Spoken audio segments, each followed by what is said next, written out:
Hello दोस्तों, कैसे हो आप सब। सागर यूट्यूब चैनल में आपका बहुत बहुत स्वागत है। दोस्तों आज हम बात करेंगे 10 महत्वपूर्ण क्वेश्चन जो आपके किसी भी एग्ज़ाम के लिए महत्वपूर्ण होंगे। और ये प्रैक्टिस सेट है, आप लगाइए ज़रूर, जिससे आपकी तैयारी का भी पता चलेगा। चलिए देखते हैं, हम पहले क्वेश्चन की ओर बढ़ेंगे। पहला क्वेश्चन है हमारा, गोधूम का तत्सम शब्द क्या है। ए गेहूँ, बी केला, सी गाय या डी गोधन। तो जल्दी से बताइए, आपको पता है तो इस क्वेश्चन का सही आंसर है ए गेहूँ, इसका सही आंसर है। ठीक है ना। अगले क्वेश्चन की ओर बढ़ेंगे हम। क्वेश्चन नंबर दूसरा, ग्रह और ग्रह का अर्थ क्या है। दो ग्रह शब्द दिए हैं, उनके सही सही अर्थ छांटना है हमें। छांटिए।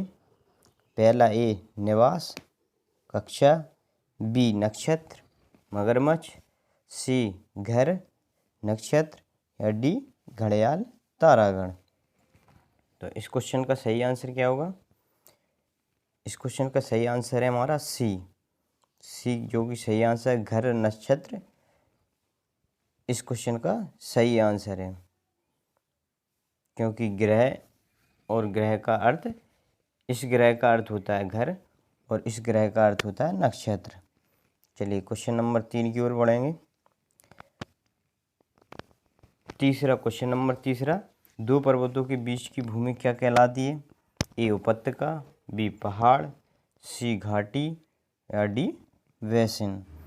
तो दो पहाड़ों में जो भूमि होती है उसके बीच की भूमि कहलाती है। इस क्वेश्चन का सही आंसर है ए उपत्यका कहलाती है। ठीक है। क्वेश्चन नंबर 4 की ओर बढ़ेंगे हम। जिसकी गर्दन सुंदर हो तो उसे क्या कहा जाता है। ए सुग्रीव, बी सुगर्दन, सी सुदर्शन या डी सुगत। तो इस क्वेश्चन का सही आंसर है हमारा ए एकदम सही आंसर है सुग्रीव। जिसकी गर्दन सुंदर हो उसे सुग्रीव कहा जाता है। क्वेश्चन नंबर 5 की ओर बढ़ेंगे हम। दुराचार शब्द में कौन सा उपसर्ग है। ए दु, बी दुर, सी उ या डी दुरा। तो दुराचार शब्द है, इसमें जो हमारा उपसर्ग लगा है वो इस क्वेश्चन का सही आंसर है बी दुर। एकदम सही आंसर है, जो कि दुराचार शब्द में उपसर्ग का काम करता है। क्वेश्चन नंबर अगले की ओर बढ़ेंगे। क्वेश्चन नंबर 6, स्वर संधि के कितने भेद होते हैं। तो ए 3, बी 5, सी 4 या डी 6। तो ये सिंपल सा क्वेश्चन है, जल्दी से बता दीजिए स्वर संधि के कितने भेद होते हैं। तो इस क्वेश्चन का सही आंसर है हमारा 5। स्वर संधि के 5 भेद होते हैं। क्वेश्चन नंबर अगले की ओर बढ़ेंगे हम। अगला क्वेश्चन है हमारा क्वेश्चन नंबर 7वां, चौपाई के प्रत्येक चरण में कितनी मात्राएं होती हैं। ए 12 है, बी 18 है, सी 16 है या डी 15 है। तो इस क्वेश्चन का सही आंसर है जो है सी 16 मात्राएं होती हैं प्रत्येक चरण में। चौपाई की प्रत्येक चरण में कितनी मात्राएं होती हैं 16। दोस्तों अगर तैयारी अच्छी करना है तो आपको प्रैक्टिस लगाना ही लगाना पड़ेंगे। प्रैक्टिस से अपना पता चलता है कि हमने कितना पढ़ा है, कितना हमारे नॉलेज में है, कितनी हमारी। ठीक है। क्वेश्चन नंबर अगले की बात करेंगे हम। क्वेश्चन नंबर 8, सखी संप्रदाय के प्रवर्तक हैं। देखिए कितना अच्छा क्वेश्चन है। ए स्वामी हरिदास, वी वल्लभाचार्य, सी रामानंद या डी रामचंद्र शुक्ल।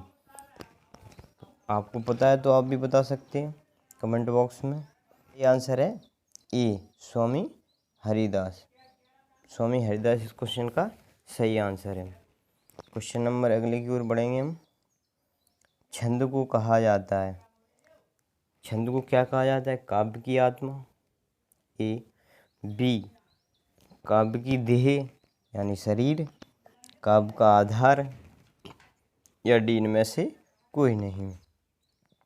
तो इस क्वेश्चन का सही आंसर क्या होगा? आप भी बताइए। इस क्वेश्चन का सही आंसर है हमारा बी, काव्य की देह। छंद को क्या कहा जाता है? काव्य की देह कहा जाता है। क्वेश्चन नंबर 10, विषम मात्रक छंद का उदाहरण है। ये हमारे वीडियो का अंतिम क्वेश्चन है। दोस्तों आप प्रैक्टिस लगाते रहिए, प्रैक्टिस करोगे तो आप निश्चित ही सफलता प्राप्त होगी। विषम मात्रक छंद का उदाहरण है, ए घनाक्षारी, बी सवैया, डी टोटक, या डी छप्पा है। तो इस क्वेश्चन का सही आंसर होगा, वो होगा हमारा छप्पा है। तो छप्पा इस क्वेश्चन का सही आंसर है, जो कि एक विषम मात्रक छंद है। दोस्तों क्वेश्चन लगाना बहुत ही ज़रूरी है, आप प्रैक्टिस करिए। प्रैक्टिस टेस्ट कहीं से भी लगाइए, यूट्यूब चैनल पे या कहीं से भी, लेकिन लगाइए। अगर सफलता लेना है तो आपको टेस्ट लगाना ही लगाना। धन्यवाद।